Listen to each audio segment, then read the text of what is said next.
তো আমরা ভালো খেলতে পারি, এই কন্ডিশনেও ভালো খেলতে পারি। মাঝখানে একটা কথা না বললেই নয়, আমাদের এই টেস্ট সিরিজ যাওয়ার আগে মমিনুল হক সৌরভ, আমি তো বসুন্ধরা হেড কোচ হিসেবে ওখানে রয়েছি, সে ওইখানে যাওয়ার আগে মিনিমাম 8টা থেকে 10টা সেশন করেছে।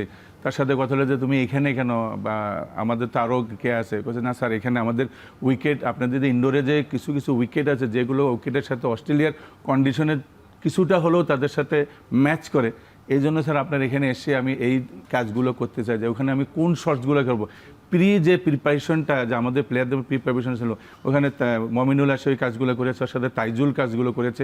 এর পাশাপাশি তারপরেও ওর সাথে আমার আরও কথা হয়েছে যে আসলে আমরা ওইখানের জন্য যা প্রিপারেশনটাকে স্যার আমরা আমাদের জন্য বোর্ড, ক্রিকেট বোর্ড আমাদের জন্য ওইখানে মিনিমাম 15 ডেজ আগে আমাদেরকে পাঠাবে, যাতে ওই কন্ডিশনে গিয়ে আমরা ওই যে কন্ডিশনে খেলা হবে এর সাথে অ্যাডজাস্ট করতে পারি, ওই পিচ উইকেটগুলোর সাথে খেলতে পারি। এবং ওখানে কিছু প্র্যাকটিস ম্যাচও হয়েছে, তারা ওই খেলার পরে তাদের এই জিনিসগুলো বুঝতে পেরেছে যে আসলে তাদের ল্যাকিংসগুলোকে এবং তাদেরকে কীভাবে গেম প্ল্যানটা সাজাতে হবে। তারপরে দেন হয়তো ম্যাচগুলো খেলছে একটু আমাদের খারাপ গেছে, ভালো গেছে, কিন্তু তারা কিন্তু আমার মনে হয় যে তারা টিম যারা অর্গানাইজ ছিল ওখানে, যারা টিম ম্যানেজমেন্ট ছিল, কোচ বলেন যারা ছিল, নিশ্চয়ই কোনো একটা প্ল্যান করছিল যে আমরা পজিটিভ ক্রিকেট খেলবো, ভালো ক্রিকেট খেলবো, আমরা জয়ের জন্য খেলবো, আমরাও এদের মতো প্লেয়ার। আমি ভরসা রাখি হিরন স্মার্ট ওয়াটার পিউরিফায়ারে।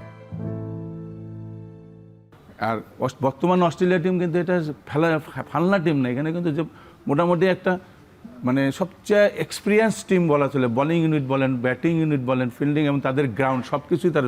এই জায়গায় যে আমরা ডমিনেট করবো তার মানে বুঝতে হবে যে আমাদের মাইন্ড সেট আপটা ছিল পজিটিভ মাইন্ড সেট আপ ছিল, যে দারুণ কিন্তু আমাদের ছেলেরা আজকে এই কাজগুলো করতে সহজভাবে করতে দাদা সহজেই পেরেছে। এবং তারা আসলে জেতার জন্য মনে হয় আগে এই প্ল্যানটা করেনি, তারা হচ্ছে যে আমরা প্রতিটা ইনিংসে ভালো, প্রতিটা ইনিংসে তাদের সাথে খেলতে, তাদের বডি ল্যাঙ্গুয়েজটা ছিল উইনিংয়ের একটা উইনিং মেন্টালিটিটা তাদের ছিল। এবং আমরা আসলে এই পেছনের গল্পগুলো অনেক সময় জানি না। এই যে মুমিনুল আপনি বলছেন বসুন্ধরাতে অনেক দিন কাজ করে গেছে, অস্ট্রেলিয়া যাওয়ার আগে বসুন্ধরাতে গিয়ে তিনি কাজ করেছেন এবং একাকী কাজ করেছেন, এইসব কথাগুলো কিন্তু আমরা অনেক কিছুই জানতাম না।